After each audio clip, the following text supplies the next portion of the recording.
Guys इस video में हम इंग्लिश के कुछ वर्ड्स के मीनिंग जानेंगे और कुछ ऐसी चीज़ें जानेंगे जो जानना बहुत बेसिक है और बहुत इम्पॉर्टेंट होता है अगर आप इंग्लिश में बात कर रहे हैं या फिर अगर आप इंग्लिश पढ़ रहे हैं या इंग्लिश सीख रहे हैं।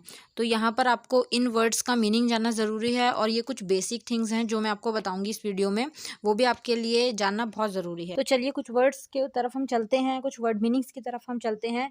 That will be very helpful for you if you are trying to learn English. So these words are very helpful for you guys. So let's start.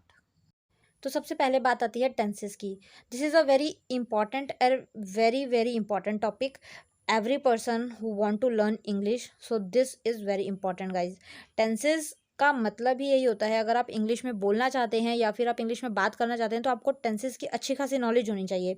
आपको पता होना चाहिए कि कौन सा टेंस कहाँ पर यूज़ हो रहा है, टेंस के साथ कौन सी वर्ब यूज़ हो रही है, ये प्रेजेंट टेंस है या ये फ्यूचर टेंस है, ये प्रेजेंट कॉन्टिन्यूस टेंस है या ये फ्यूचर कॉन्टिन्यूस टेंस है।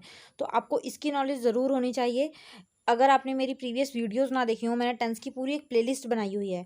तो अगर आपको टेंस सीखने हो तो आप वहाँ पर जा सकते हैं, मैं उसका डिस्क्रिप्शन में लिंक डाल दूँगी, आप वहाँ से देख सकते हैं। और इसकी वजह से अगर आप टेंसेस सीख जाते हैं, आपको टेंसेस की अच्छी खासी नॉलेज हो जाती है, तो आपको इंग्लिश बोलने में कोई परेशानी नहीं होगी, आपको इंग्लिश सीखने में कोई परेशानी नहीं होगी। तो सबसे पहली चीज़ यही है, आपको अगर आपको इंग्लिश सीखनी है और आपकी इच्छा है, आपकी विश है कि मैं इंग्लिश बोलूँ, तो आपको टेंसेस में अच्छी पकड़ रखनी चाहिए। बहुत लोगों को ऐसा लगता है कि ये टॉपिक एक हौवा है, तो ऐसा कुछ नहीं है, बहुत ही ईजी है। और मैंने जिस तरीके से बेसिक से ये चीज़ आपको करवा रखी है, आप एक बार समझेंगे आपको हमेशा याद रहेंगी। तो गाइज़ ये एक इम्पॉर्टेंट चीज़ है जो आपको इंग्लिश सीखने में बहुत हेल्प कर सकती है। इसके बाद हम चलते हैं कुछ वर्ड मीनिंग्स की तरफ जो आपके लिए जानना बहुत ज़रूरी है। और इन वर्ड्स मीनिंग में हर किसी को कन्फ्यूज़न होती है, चाहे वो छोटा हो चाहे वो बड़ा हो, हर कोई इनमें अटक जाता है। एक बार के लिए वो सोच में पड़ जाता है कि इसका मीनिंग ये है या ये है। तो मैं उन्हीं वर्ड्स को लेके आई हूँ आपके लिए। आपको यहाँ पर दो वर्ड शो हो रहे होंगे, एक है वुमेन, एक है विमेन। देखिए ए एन और ई एन में बहुत फ़र्क होता है। अगर वो मैन है मतलब ए एन लगा है तो आपको पता होना चाहिए कि वो सिंगुलर वर्ब है, ठीक है, वहाँ पर एक वुमेन की बात हो रही है। और अब वहाँ अगर ई लगा हुआ है मीन्स वुमेन लिखा हुआ है, तो वहाँ पर प्लूरल मीन्स बहुत सारी वुमेन की बात हो रही हैं। तो आपको ये चीज़ एक ध्यान रखनी है, ये बहुत ही मेजर ऐसी कन्फ्यूज़न है जो हर किसी को हो जाती है। ए का मतलब है कि एक सिंगुलर वुमेन की बात हो रही है, और ई लगा हुआ है अगर मैन है MEN, तो वहाँ पर बहुत सारी की बात हो रही है, मीन्स वुमेन और वीमेन। और इनकी प्रोनाउंसिएशन भी ऐसे ही चेंज होगी। उसके बाद जो नेक्स्ट वर्ड है वो आ जाता है कैन और मे। यहाँ पर इन दोनों वर्ड्स का मतलब क्या होता है, अगर कैन का यूज़ हम करते हैं तो कैन के अंदर हम कैपेबिलिटी की बात करते हैं। कैपेबिलिटी का यहाँ पर सिंपल मतलब क्या है कि अगर वहाँ पर ऐसी टोन आ रही है कि मैं यह कर सकता हूँ, जहाँ पर कर सकता हूँ ऐसी साउंड आए, वहाँ पर हम कैपेबिलिटी की बात करते हैं और वहाँ हम कैन यूज़ करते हैं। जैसे अगर मैं बोलूँ आई कैन प्ले बास्केटबॉल, तो मैं बास्केटबॉल खेल सकती हूँ, यहाँ पर ये यूज़ होगा। नीचे एग्जांपल आपको शो हो रहे होंगे, she can play basketball, can you play basketball. Can का यूज़ हमेशा कैपेबिलिटी को दर्शाता है, हमेशा सकता हूँ या सकती हूँ साउंड आता है। उसके बाद सेकंड वर्ड यहाँ पर आपको शो हो रहा होगा जो है मे का यूज़ आपने बचपन में स्कूल में भी किया होगा, जहाँ पर हम अगर स्कूल में किसी क्लास में एंट्री लेते हैं तो वहाँ पर हम मैम से पूछते हैं मे आई कम इन मैम।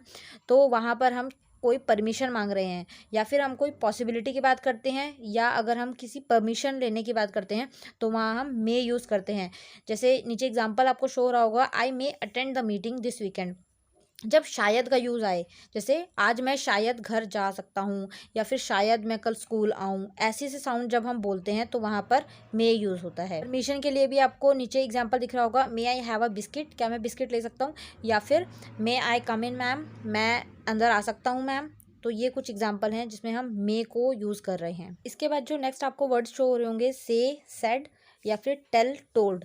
यहाँ पर देखिए इनका मतलब होता है सिंपली कहना या बताना, बट इसमें फ़र्क ये है कि से और टेल जो है वो हम प्रेजेंट टेंस में यूज़ करते हैं, मतलब जो अभी टाइम चल रहा है। अगर वहाँ पर हमें कोई बात बोलनी है तो वहाँ हम से या टेल का यूज़ करेंगे। इसके अलावा अगर सेड या टोल्ड है तो वो पास्ट को दर्शाएगा। जैसे एग्जांपल देखिए कि I want to say something about your car, मैं कुछ कहना चाहता हूँ तुम्हारी कार के बारे में, तो ये अभी की बात हो रही है, दिस इज़ प्रेजेंट टेंस। और अगर मैं उसी को टेल के लिए यूज़ करूँ तो I want to tell you something, इसका भी सेम ही मीनिंग है, मैं तुम्हें कुछ कहना चाहता हूँ या मैं तुम्हें कुछ बताना चाहता हूँ।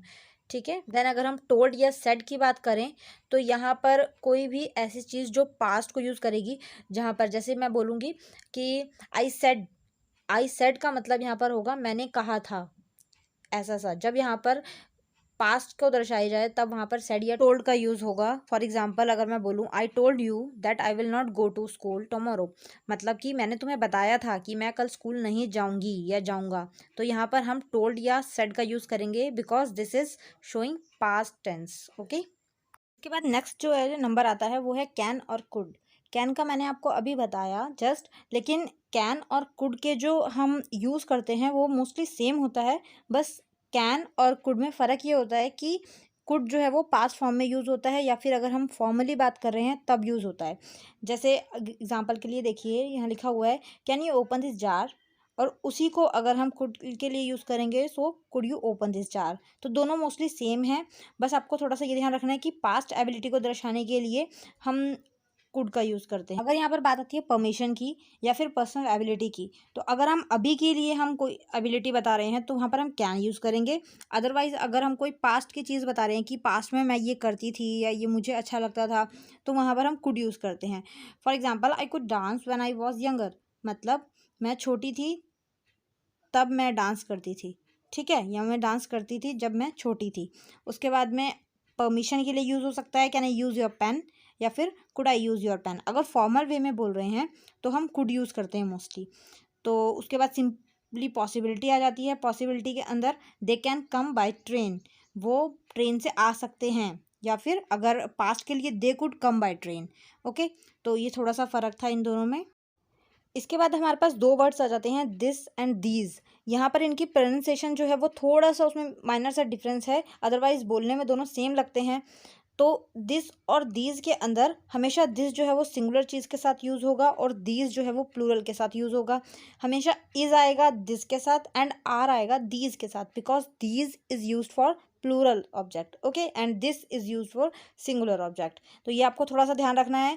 मैंने नीचे थोड़े से एग्जाम्पल शो किए हुए हैं। I want you to buy me this game for Christmas, ठीक है। तो यहाँ पर क्या है, दिस गेम मीन्स किसी सिंगुलर नाउन की बात हो रही है, तो इसलिए यहाँ पर दिस का यूज़ किया है। बट अगर इसी गेम को हम गेम्स बोलें, इसको प्लूरल फॉर्म दे दें, तो यहाँ पर दीज आएगा। ओके, और एक चीज़ और है, छोटी सी चीज़, अगर नॉन काउंटेबल थिंग्स आ जाएं जैसे कि राइस हो गया, कॉफ़ी, शुगर, वाटर, एयर, ये जितनी चीज़ें हैं, अगर ऐसे से कोई आपके पास ऑब्जेक्ट आ जाता है, लव, फेयर, ओके, तो यहाँ पर हम हमेशा दिस यूज़ करते हैं। यहाँ पर दीज कभी भी यूज़ नहीं होता। ये कुछ ऐसे वर्ड्स हैं जो आपको हमेशा आपकी मदद करेंगे।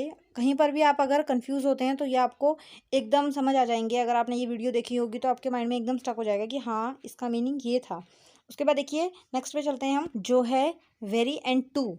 जहाँ पर देखिए वेरी और टू का हम मोस्टली यूज़ कब करते हैं, जैसे बोलते हैं ना आई एम वेरी इंटेलिजेंट, बहुत के लिए या फिर बहुत ज़्यादा के लिए हम ये यूज़ करते हैं। बट इनको यूज़ करने की एक छोटी सी ट्रिक होती है कि वेरी वहाँ यूज़ होता है जहाँ पर कोई मुमकिन चीज़ हो या फिर वहाँ पर कोई ऐसी चीज़ हो जो हम कर सकते हों। ओके, और टू वहाँ यूज़ होता है जब या तो बहुत ज़्यादा के लिए हम यूज़ करते हैं इसको, या फिर इसके अलावा कोई ऐसी चीज़ जो हम कर नहीं सकते, नामुमकिन है, वहाँ पर हम टू यूज़ करेंगे। नीचे दोनों के मैंने एग्जाम्पल डिफ्रेंशिएट किए हैं, आपको समझ आ जाएगा।